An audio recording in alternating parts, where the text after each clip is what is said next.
everyone, my name is Russ Monasteri with MyComputerCareer. Today on Don't Get Hacked, I want to talk about phishing attacks. A phishing attack is a form of social engineering where a cyber attacker primarily uses email, text messaging, or phone calls to manipulate its victims to provide confidential information.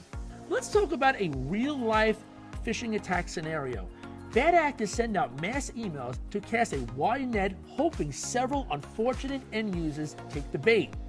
For example, an end user receives an email from their financial institution asking the person to log in and change their password.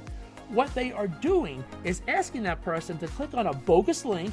Once they provide the username and password for the bogus website, that personal information is sent off to the bad guy. If you didn't know, now you know.